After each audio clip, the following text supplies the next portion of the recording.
Welcome to Inspiring Change from OCALI, our forum of stories and connections from our ongoing work of inspiring change and promoting access for people with disabilities. I'm Simon Buer.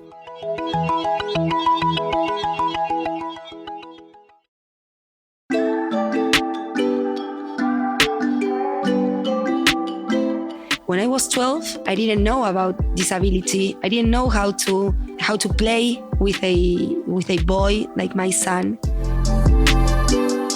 Ian was born in 2007, and due to a lack of oxygen, Ian has a motor disability.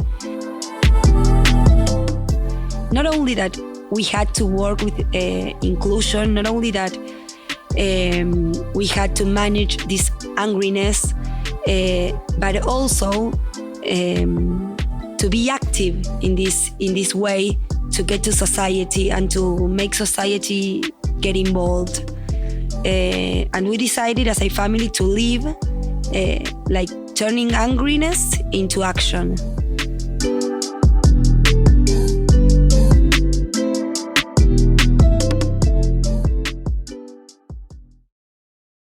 What does inclusion mean, and how does it happen? Well, like with almost anything, sometimes it helps if you start with a story. Stories are foundational. They're fundamental to our existence as human beings. Think about the best or most memorable moments from your life. I guarantee there's a story there, and probably one you and your family and friends enjoy retelling and reliving. I've been saying for years that formal education and even office drudgery would improve 1,000-fold if you could somehow turn every task, assignment, or problem into an engaging and compelling narrative. I know that's not practical, but the point is that good stories are transformational. They can reach us at our very essence, at our core. They can impact and change who we are, what we know, what we believe. They're the social stitching that helps us connect, understand, and grow with each other. And given all the divides that divide us, perhaps building and sharing stories are some of the most important things that we can do for each other and for our society as a whole. Okay, so back to our original questions. What does inclusion mean, and how does it happen? For Sheila Grashinsky, the answer to both of these questions came through a literal story called The Gift. When I wrote the book, I was able to give it to many families and children, and many parents helped our foundation buying the books. And I received during that year many pictures and messages of parents telling me that their sons had chosen that story to share at school. When they have, like in Argentina, there's something very common. They ask for children to share their favorite story, their favorite book. And they were all choosing this book. And I am sure it's because they feel empowered, they feel they have a new knowledge and that they can help with that. And they want to share it. Okay, let's back up just a little bit. Something very inspiring. Sheila Grashinsky. Sheila, did I pronounce that correctly? It's okay, Grashinsky. Grashinsky. You are doing very well. Okay, let me try it. Grashinsky. Yeah. Okay, better. She's the founder and president of Fundación Ian, an organization in Buenos Aires focused on promoting a diverse and inclusive society. Sheila is the mother of 4 boys, the youngest of which, Ian, was the inspiration for the book The Gift, as well as the foundation that bears his name. And there's also a short animated film called Ian. You can watch it right now for free on YouTube. Search for Ian by C.G. Bros. That's C.G.B.R.O.S. If you've never seen it, go watch it. It'll be the best 10 minutes of your day. We sat down with Sheila to talk about her and Ian's journey and their ongoing efforts towards building inclusion, one reader, one viewer at a time. Ian was born in 2007, and due to a lack of oxygen, Ian has a motor disability, which impairs him to move and talk and coordinate some movements. Ian is now 11 years old. It's been a long path. Being a mother of a child with disability has a lot of things to learn about. As I say, I had to learn about medicine, a lot about laws, and I also, when talking about Jan and all his treatment, I also say that it's as is if I run like a small business at home. He has more than 7 therapists that I have to coordinate and all the treatments. And so That's it's a a lot. tough work. It's a lot. So tell us a little bit about the film was based in large part on experiences that both of you had, you as Ian's mother, and then Yes. obviously himself going through schooling. So I'm sorry, he was born in 2007, correct? Yes. Okay. So talk a little bit about those experiences and how they led to Yes. not only the film, but the book as well. The short film Jan, a moving story, which is based on a true story. You can find it in the internet. Mm-hmm. It's a short film. It's a 9 minutes short film, animated short film. No excuses. Everybody can watch it. It has no language, only music and emotions. So it's a wonderful piece to talk about inclusion. And yes, as you were saying, it's all based on a true story. Being a mother to a child with disabilities puts you in front of many barriers and obstacles you have to go through. And the short film was inspired on a true story, going to a rehabilitation center where my son would practice how to use a computer he manages with his eyes. With this computer, Jan can talk and can communicate and play. And from my foundation, we teach therapists how to use the computer. In Latin America, this was not known some years ago. I'm talking about like 6 years ago. So we brought this technology to Argentina. He was kind of a pioneer, like one of the first. Yes, he was the first children in our country using this communication system. By looking at the computer, he can activate different messages, and he can also activate letters. So then he can write and communicate his idea. So I was taking him to a rehabilitation center where they would teach him how to use the symbolistics in order to talk.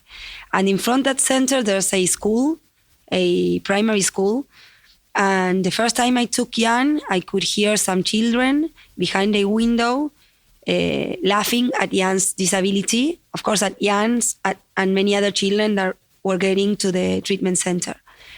I just started working faster in order for him not to listen. And the second day, I went to the treatment center and saw the same situation. I started to sing at Jan and try once more not to be disturbed by the situation. And the third time, my son started to cry, and maybe I was not on my best day, so I got mad at it. And after leaving Jan at his therapist, I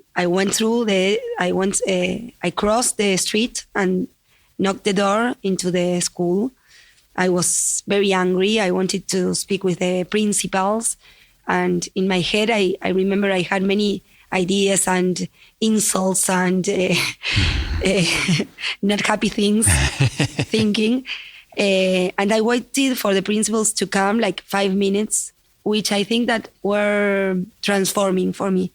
In a way, I was in the school waiting for the principals, surrounded by many children, some of them playing with balls, and in front, the treatment centers where I could see children getting in ambulances, some of them needing oxygen to breathe, no noise, just the noise of the strollers. And I asked myself, what was the difference those boys at school with 11 or 12 years had from what I knew about disability when I was 11 or 12 years. And the truth is that decades had gone through and there were no difference. When I was 12, I didn't know about disability. I didn't know how to play with a boy like my son. So I remember getting out of the school, getting to the street and crying for 45 minutes. That was the period my son was in his speech therapist. And then, well, I knocked the door at the rehabilitation centers. I got to Jan and told him that I've been at the school and that I realized that getting angry at the children who were laughing about his disability would be no answer to the situation, would be no solution. So I said, what do you think if we write a book to show those children that you are also a child who has rights, who wants to play, who can do many things if they help you? So we did that. We wrote a book that is called The Gift. And during a whole year, I took that book, like 2 or 3 examples, when I would be with my son. And if any situation, any children would laugh at him or would leave him apart, instead of getting angry, we would give him a book. And during a whole year, we could see how things changed. And the child who would volley at him, after reading the book, would get closer, say hello, ask him if he was okay, if he wanted to play. So that was very inspiring for us, and it showed us a path. Not only that we had to work with inclusion, not only that we had to manage this angriness, but also to be active in this way to get to society and to make society get involved. And we decided as a family to live like turning angriness into action. When I wrote the book, I was able to give it to many families and children, and many parents helped our foundation buying the books. And I received during that year many pictures and messages of parents telling me that their sons had chosen that story to share at school. When they have, like in Argentina, there's something very common. They ask for children to share their favorite story, their favorite book. And they were all choosing this book. And I am sure it's because they feel empowered, they feel they have a new knowledge and that they can help with that. And they want to share it. So that was something very inspiring. And especially when I saw that the same children that would laugh at Jan or that would not play with him, after reading the book, they would get closer to my son, ask him questions, telling other children about Jan's abilities. So that's why after a year, I started thinking to get to every home around the world.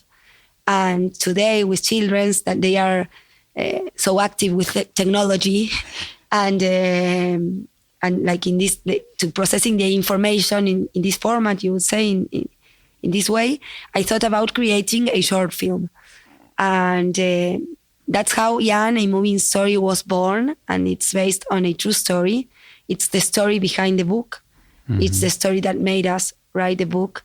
It's the real story. And my son participated a lot in creating the short film.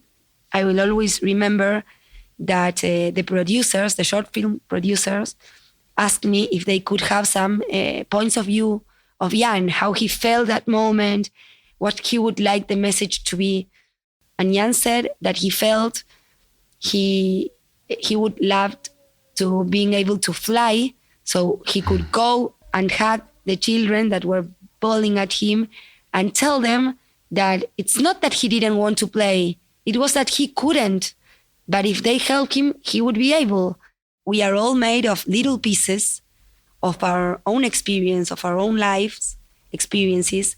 And when inclusion occurs, when inclusion happens, these pieces mix up together, and you can get some other pieces of a classmate or of and you grow as a person, and society grows when including.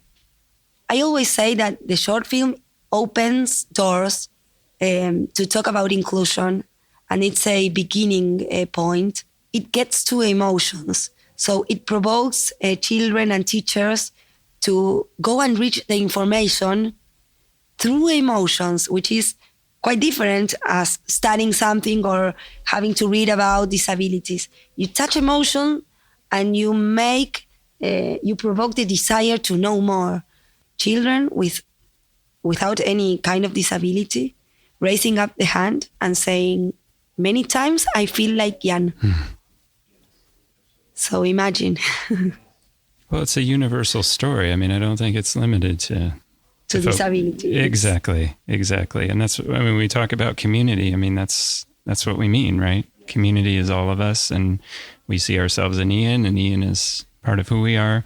I did want to ask you, Sheila, the decision not to have any language or speaking parts at all, I believe was deliberate. Can you talk a little bit about why the film? Okay, I have another story for that. Great. I didn't know it didn't have any language until one day I went to the studio, to Mundo Loco, where the film was created. So one day I went there, they were going to show me some advances and some new ideas. And I met the director. I told him, have you chosen the voice, Jan's mother's voice? And he answered me, there's no voices. There's no language. And I said, no way. How are you going to transmit and show what the mother thought and all her ideas and how worried she was and the love she had when he left his son? And he said, there are no words needed. But it was a great decision because now we are getting to many people from different countries. I would say, I want this film to touch hearts, not only children's hearts, but I want to touch their parents' heart, directors of companies' heart. I want to get to all places. All of us, as part of a society, should take into account all about inclusion. What I love is that it started with a story. It was a story that made it possible. The books that you were handing out, and now this film, which has a universal appeal, it just speaks to the emotive, the power that a story can have in lives. Yes, and how this story made it possible to get together many people who started dreaming with us. It's been a lot of work and a lot of commitment, and a whole industry that got together to work for inclusion. So that's a huge example for society in general. I love that you said that Ian was involved in the film, and I just wondered if you could talk a little bit about like what having his active involvement and his sort of guidance and perspective. Yes, I think that's an important part. He participated during all the process. We've been working on the film for 1 year. As I told you, more than 50 persons, artists working on it after their time, after their working time. And yes, Jan took part from a very beginning when we asked him some questions, what he wanted the short film to transmit, how he wanted to tell the story. He said he wanted to fly and hug. So that's how we decided how we were going to treat and made us decide to construct the characters for small pieces. He also went and saw how it was getting to the final product and the music, and he was an active part of all the things, including people. We all win. Making universal designs, we all win. It's not for that person with disability. It's for the society as a whole. And I'm very convinced about that. And being a mother to Jan and my 3 other children, and they go to an inclusive school. And I can say that for Jan, the school he goes, it's great. And of course, he had a lot of nice experiences. But the best is for Jan's classmates. They've learned something that changed their lives. They've been able to have a powerful story all days inside their classes. And those children are going to be very different.